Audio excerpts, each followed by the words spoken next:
Greninja is finally back in Pokemon Scarlet and Violet as a 7-star raid event. You know what that means, folks. We can finally battle with Greninja again. It's been a long time since Generation 6 and 7 where Greninja was one of the all-time strongest Pokemon, so strong that it even ended up getting banned back in Omega Ruby Alpha Sapphire.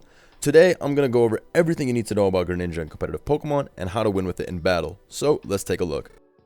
So I got 5 different sets here, folks. Greninja is one of those Pokemon that in previous generations, despite the fact that you always saw it as a special attacker, it had so many different moves, different viable sets. There was Choice Specs, Life Orb, Choice Scarf, Focus Sash Lead, all this different stuff you could see on Greninja. And I'm happy that in Generation 9, when I was looking through the move pool, the stats, all that good stuff, nothing was really changed too much. It got a couple of new moves, but for the most part, we still got the same old Greninja. Yes, there was a nerf to Protean and Battle Bond, which I will get into more in depth, but nevertheless, I do still think Gren does have a lot of viable sets. I mean, a Pokemon in general having 4 or 5 viable sets in OU is huge. Not a lot of Pokemon can do that, right? That's basically reserved for Golden Go and then maybe Great Tusk if you're running different variations of defensive. But yes, Greninja, now that it's back in here, one of the most game-breaking mons back in the day, but let's get into it. Protean is the first thing we got to talk about. Protean is now nerfed. You only change once per switch-in, right? So we've seen this firsthand with Cinderace, who just was released a couple weeks ago, and then Meowscarada, the grass-type starter, which actually just straight up has the ability Protean. Cinderace at least has Libero, but yes, this is going to be a pretty significant nerf to Greninja, folks. Protean was the reason that this mon even ended up getting banned back in Generation 6, Pokemon X and Y it was, right? Or was it ORS? Whichever the game was, it ended up getting banned back in Generation 6. It was way too overbearing. It could switch up those moves thanks to Protean changing you to your specific typing. Nothing can take this thing on by itself. Like, you look at the stats on this, it's not that crazy. 103 special attack is nothing to write home about, right? Like, we have Pokemon now like Chimpao. We just had Chi-Yu get banned recently. We have a whole lot of very strong Pokemon. Iron Valiant, Roaring Moon, the list goes on. So when you see 103 special attack, it's like, I don't get it. How could this thing be that broken and that overbearing back then? But the fact that it could keep flipping its typing meant that it was just a little too much. Nothing was able to switch in. As generation went on, I think it got access to Gunk Shot in Omega Ruby Alpha Sapphire, and at that point, it was a done deal. They had to get rid of Greninja. Fast forward to Generation 7, we were running that Battle Bond Ash Greninja, you know, Choice Specs, Hydro Pump, Dark Pulse, Water Shuriken. It was the most broken set ever. Game Freak decided this time is enough. Protean nerfed, Battle Bond nerfed. They don't want to hear nothing else about it. If you guys don't know what happened with Battle Bond, and I do have a Battle Bond set on here, so don't worry. I got everything covered in this video. But after KOing Pokemon, you raise your attack, special attack, and speed by 1 stage once per battle. So that's like the new theme with this generation. A lot of abilities that were really good now only activate 1 time per battle. We see this with Zacian and Zamazenta with their rusted shield, sword, whatever that is. And then Greninja now, the way it works is you get your kill and then you get +1 attack, special attack, and speed immediately. But then once you switch out, that's that. The next time you come in with your Greninja, you're +0, and even if you get another kill, Battle Bond has already been used up. So that is a very significant nerf. Because if we do go back in my team builder and we go to Generation 7 OU, right? Let's scroll down and let's look at Ash Greninja. Look at what used to go down in Gen 7. I mean, there's a reason in Gen 8 they did not bring this back. I completely understand why they didn't bring it back. What is this? 405 special attack, 399 speed. Defenses are bad, but it doesn't matter. This was literally Deoxys Water X Kyogre. I don't know what they were thinking with this. Water Shuriken was very funny because when you turn into the Ash Gren form, it gets boosted to 25 base power per hit and always hits 3 times. So this was like Palafin, the original Palafin. And then, you know, they made Urshifu with Surging Strikes, and they just kept making variations of Greninja. Some obsession. I don't know what to tell you what's going on with Game Freak. But anyways, what I'm trying to say is there has been a pretty sizable nerf. You really can't downplay it, right? The Protean nerf has definitely changed Greninja a lot. I do have my trusty tier list here as well, so we can kind of see some of the Pokemon that do run the metagame, and we can kind of see, how, you know, how will Gren fare versus said Pokemon. Now, Gren still does have its good coverage. Ice Beam, Hydro, Dark Pulse, Grass Knot, great moves. Keep in mind, Protean does still work on the first hit, so you can hit pretty hard with that. I decided to go with Terra Water because I figured, you know what, why not just have your strongest move, you know, Hydro Pump and then Terra Water, and just, you know, you can kind of go the max with that. But there's definitely a lot of different ways to go. I was theorizing you can run Terra Dark, so Dark Pulse is easier to spam. Dark Pulse is a great move. Gren's very quick, you know, 377 speed, I believe. And then Dark Pulse does have that flinch chance, so you never know when that might come into play. I was also thinking that if you go Specs and with Terra type Water, you could even do Water Shuriken last. I have Grass Knot because I do want to hit other Greninja as well as Dondozo. But I do think you could end up getting away with Water Shuriken. Now, Water Shuriken, folks, is another thing that got nerfed. Hits 2 to 5 times in one turn. Now, even if your Battle Bond activates, it does not go up to hitting 3 times or boosting or anything. This is forever, hits 2 to 5 times, goes first, and it's 15 base power. So this basically hits like a wet noodle. I do not recommend running this. I think that, I mean, even on the Battle Bond set, you're getting +1 speed, so at what point do you really need Water Shuriken if you're +1 speed Greninja? That alone is like 555 speed, something like that. You know, you don't really need to mess around with all that. So the way I see it, or I think it's actually higher than that. But anyways, the way I see it, Water Shuriken Greninja, Water Shuriken is very hard to pull off. There are some instances where, yeah, it can work. Maybe Choice Specs, Terra-type Water on the Rain, aka you have hella multipliers. But at that point, why don't you just run Float Soul or something like that? So I honestly don't think Water Shuriken is that good. I'm not saying it's completely unviable, but it's just not... It's not consistent, right? 2 to 5 times in one turn, right? You can't get the guaranteed 3, and the base power is very low. So what if you rely on this move and it hits 2 to 3 times? That's 30 to 45 base power. It doesn't matter how many multipliers you got on. That is damn weak. Like, that is just too weak. So we'll see about Water Shuriken. Not counting it out, though. We'll see as the metagame evolves, you know, maybe that does come into play. But Grass Knot is what I wanted, because I was like, dude, I just want to be able to one-hit KO Dondozo and stuff like that. Also, having your Greninja turn into a Grass type is really nice in some instances. If I'm versus like a Ting Lu, I'd rather just go for a Grass Knot if I'm not going to go for my Terra Water. It does as much as Hydro, and then also I'm going to resist the Earthquake if it doesn't kill. So, in general, I just think Grass Knot is a good move. There's a lot of options, though. You can run Extra Sensory if you do want to hit Toxapex. Again, though, these are moves that you have to go for immediately, which is why I put Specs. Greninja would work more as a breaker. You would have to get the play right to take advantage of your Protean and all that kind of thing. If you're going to be locked into the move anyway, I mean, not locked into the move. If you're only getting the boost on the first move, as that's the way Protean works now, I feel like I would just want Choice Specs. Because after I change up my move, well, Greninja's really damn weak if it's not getting the Protean boost. I'm going to be honest with you guys. Even if you were to give Greninja the Life Orb item, right? This is the set it used to run the most in Gen 6 and Gen 7. Because again, Protean helped it. Now, what if I Hydro Pump on the Switch, whatever, and you go to your Grass type? I don't know what your Grass type, Amoonguss. If I Hydro Pump into Amoonguss, I do about, say, 20%, and Protean turns me into a Water type. Now, next turn, my Ice Beam is not going to kill because I do not get the Protean boost on it. And then on top of that, I'm a pure Water type, not an Ice type. So Giga Drain is probably going to do like 70 to 80% to me. Regardless of how you look at it, Greninja does not come out on top in that situation the way it used to. So the Protean nerf definitely did hit it pretty hard. Now, Greninja still does have a great move pool. It does have a lot of different options it can go for. Personally, I just decided to go with the Double Stab and Ice Beam because what is Gren without Ice Beam? Come on now. Gren always needs Ice Beam. There's always going to be Dragons, Grass types, and Ice in general is just one of the best offensive typings in the game. You might as well just give it Ice Beam. You can run Extra Sensory. That does allow you to hit Amoonguss and Toxapex in one. Something to think about. Specifically Toxapex, though. Gunk Shot is there too, physical move option, but you know, Greninja's attack is not bad at all, 95 base. Gunk Shot is definitely there. You can hit the fairies, grass types if you want to go with the physical set. But other than that, on the special side, I mean, you can put up spikes too, but I don't know. I just feel like because Protean has gotten that nerf, Gren might not keep the hazards up as well as it used to. I know that Tusk and Shreds are the primary spinners, so that is a big win for Greninja. But personally, I'm probably going to go with the 4 attack set first, and then I'll probably get into Spikes. Spikes can never be bad on Greninja, right? Because it's a Pokemon that forces so many switch-ins. Everybody loves having Spikes on offensive Pokemon. We see it on Meowscarada as well. U-turn, knockoff, Spikes, you know, because it forces so many switch-ins with its great coverage. Greninja definitely will have the Spikes 3 attack set, but I will probably go with 4 attacks just because everyone's going to be running Greninja in the beginning. I want to run Grass Knot and just want to KO it. Also, I don't want to get stopped by any stupid specially defensive Dondozo or just anything that Terras into a water type thinking they're going to beat me. None of that's going to happen. I'm just Grass Knotting turn 1 and blowing up said counters. Alright, so as for the special set, this is what I got to go for. Just max special attack, max speed, double stab, ice beam, and then last move, like I said, extra sensory, Grass Knot, spikes, toxic spikes. There's a good amount of options. Alright, so I do want to talk about some of the best Pokemon in the tier, as we can see on the right, and how Greninja faces off versus them with this special set. So, if you look in the S rank, Chien-Pao, as far as it goes, Chien-Pao is going to be able to deal with Greninja pretty well. Obviously, it cannot switch in. If Greninja's Scarf, it's also going to be able to U-turn out on Chien-Pao for a lot of damage.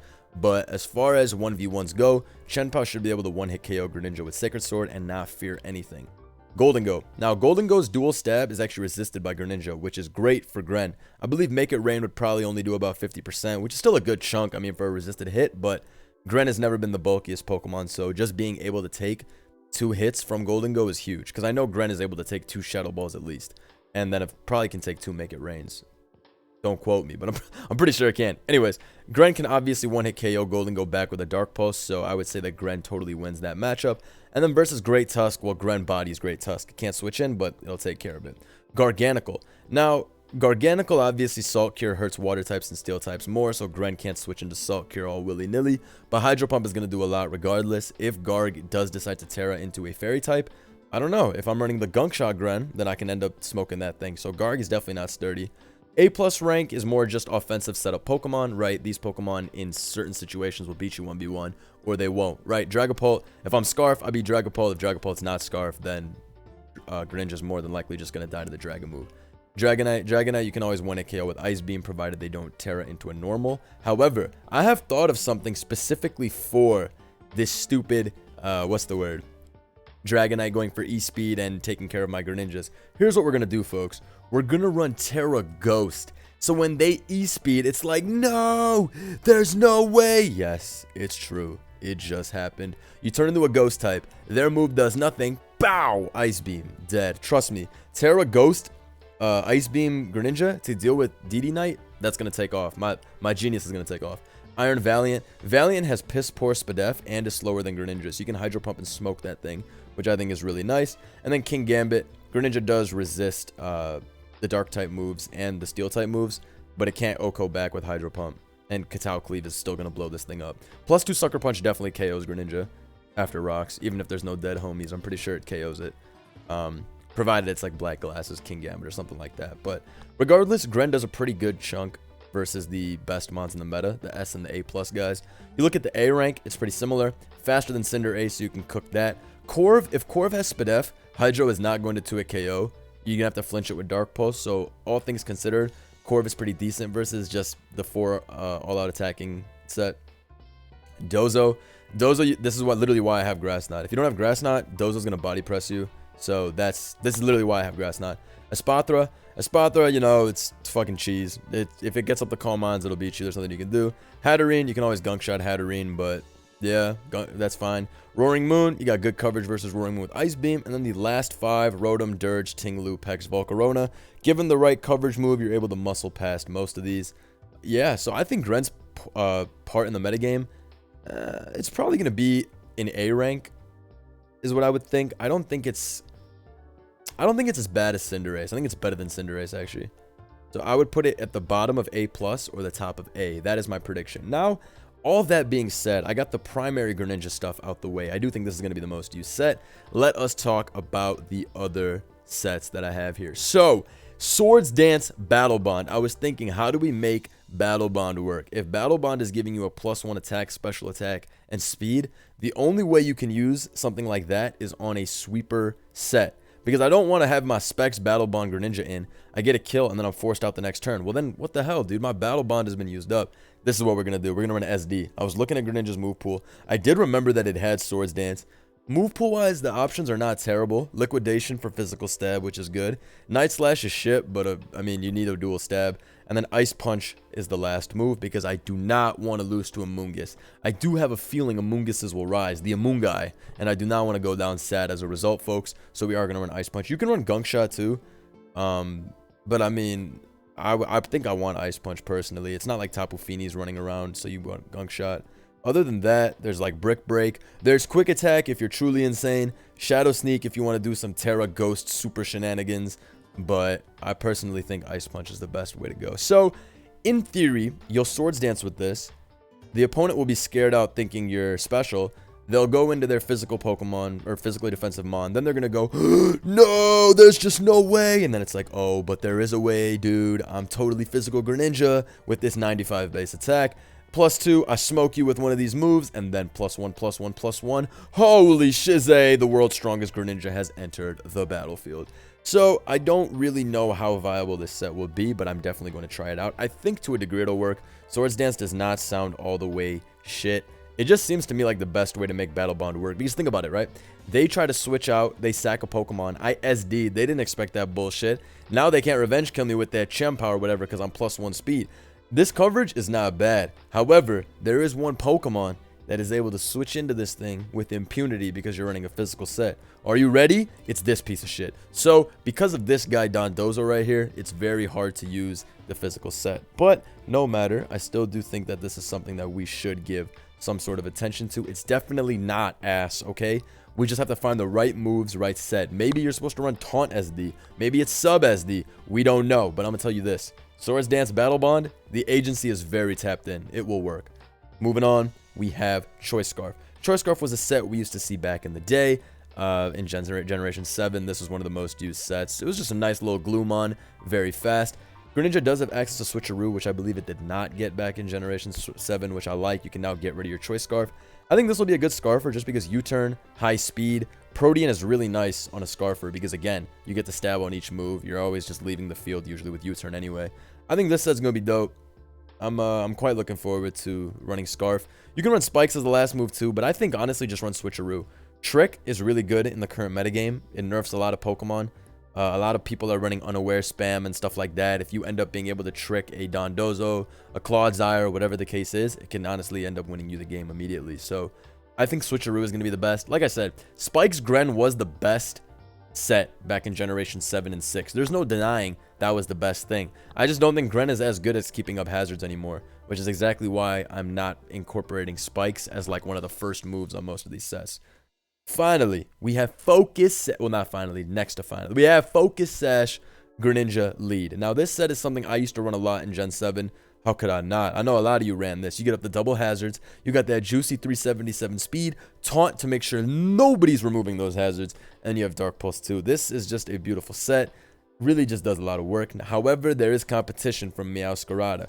Meowscarada is not only faster than Greninja, it literally has all of the exact same moves that Greninja runs, right? And so then at that point, Dark Pulse, you can have Knock Off instead of that, or you can have Flower Trick. So I was really thinking about that. I was like, is this set even good if Meowscarada's faster and technically Meowscarada's stronger because of 110 attack versus 103? Would this set even have a role? So I thought about that back and forth. I mean, it probably will because you can probably run a Hydro Pump over Dark Pulse, and I mean, you hit on the special side, so I mean, it is different to a degree, but I don't know. Meow as a Focus Sash might just be superior, so something I'm definitely gonna have to look into. And then finally, the last set here. Special Battle Bond. Now this is right here, this is a struggling set, all right? This one right here is for the real battlers that like to play challenge mode. I love going challenge mode. In theory, you set up a sub as they try to sack their Pokemon. Then you Terra into your water type. Mystic Water, your strongest shit. Kamehameha! You feel me? It's so strong, like so powerful, right? With the Terra Water plus Mystic Water, the double water, all that bullshit. Hopefully you kill the opponent's Pokemon. You get your Battle Bond. You have the sub up, and they are like, oh, I'm goobed. He's +1/+1/+1 behind a sub. It's finished for me. That's the best case scenario. In reality, you're going to be walled by Terra Fairy Skeledirge, and you're going to cry. But look, I do think this set has potential. Terra Water's not bad. It's hard to switch into Hydro Pump, obviously, but we're definitely going to have to give this a little bit of usage. All Battle Bond sets are going to need extensive testing in this metagame because to get a +1/+1/+1 and then nothing else after you switch in is very hard to justify, but we will see something working with it. If I was going to rank these sets from worst to best, I would say that the all-out special attacker is the best, then SD, then probably Scarf, then my substitute set, and then lead. We will see what happens though with Greninja. Guys, let me know what you thought of this video. Let me know what type of sets you're playing to run on Greninja, what teams, all that good stuff. I am going to be streaming as soon as Showdown releases this because I want to find out what is good with Greninja. But yeah, I do think this is going to be one of the bigger threats in the metagame for sure, but definitely not something that's broken enough to get banned by any means, right? Like we go and we look at the tier list one last time. I already kind of went over it, but even if we go to the A- rank and you see the rest of the Pokemon, Gren is not really overbearing to anything here, in my opinion. Still is able to be defensively checked very well. Offensively checked, you look in S rank, the #1 Pokemon in the meta, Chen, is able to check it very nicely. I don't think Gren is going to be an unhealthy or toxic addition to our metagame, and I'm truly excited to see what happens next with this. But that's about it. Leave a like if you enjoyed, and I'll see you guys next time. Peace.